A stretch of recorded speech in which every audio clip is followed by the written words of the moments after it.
Ang gagawin po naman natin ngayon ay ang tack herringbone stitch, Breton stitch at ang loop herringbone stitch. Ganito po gawin ang tack herringbone stitch.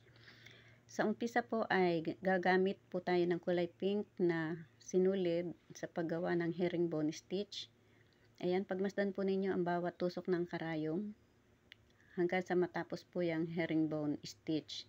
At sa susunod po ay gagamit po tayo ng kulay violet na sinulid. Ayan, katulad po niyan. Pagmasdan po ninyo, i-cross po natin yung kulay violet na iyan diyan sa bawat naka-ekes na herringbone stitch. Ayan, punuan lang po ng cross stitch ang bawat naka-ekes na herringbone stitch. Yang cross stitch po yan ay ginamitan po natin ng kulay violet.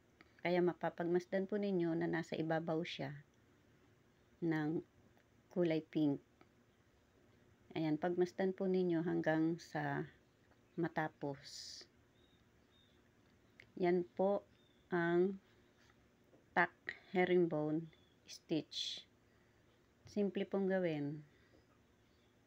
At yan na po at makikita po ang itsura ng tack herringbone stitch. Yan po. At ang susunod naman po ay ang Breton stitch. Ganito po gawin ang Breton stitch. Gagamit po tayo ng kulay violet na sinulid. Ayan, pag itinusok po ang Breton stitch, ipapasok po muli ang karayom diyan. Yan, ganyan po. Yan. Pag itinusok po, ayan, pasok po muli ang karayom doon sa puno. Isang beses. Yan, itusok, tapos ipapasok po muli.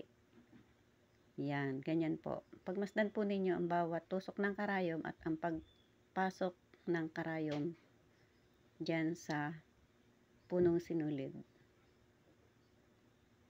Ayan, ganyan po ang procedure ng Breton stitch. Ayan, napakasimple pong gawin. Madali lang. Ayan. Ganyan po ang paggawa. Yan po ay ang Breton stitch. Pagmasdan po ninyo, ayan, matatapos na siya. Yan ang Breton stitch. At ang susunod naman po ay ang loop herringbone stitch.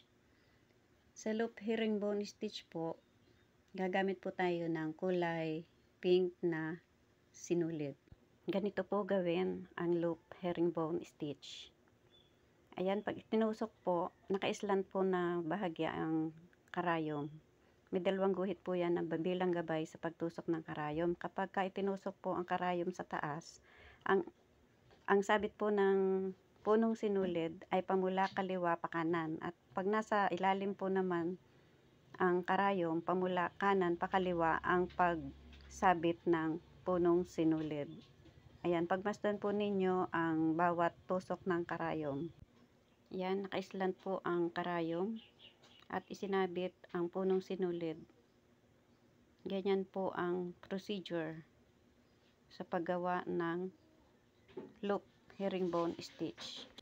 Yan, ganyan po ang hitsura ng loop herringbone stitch. Sana po ay nagustuhan ninyo. Please follow and subscribe. Thank you for watching.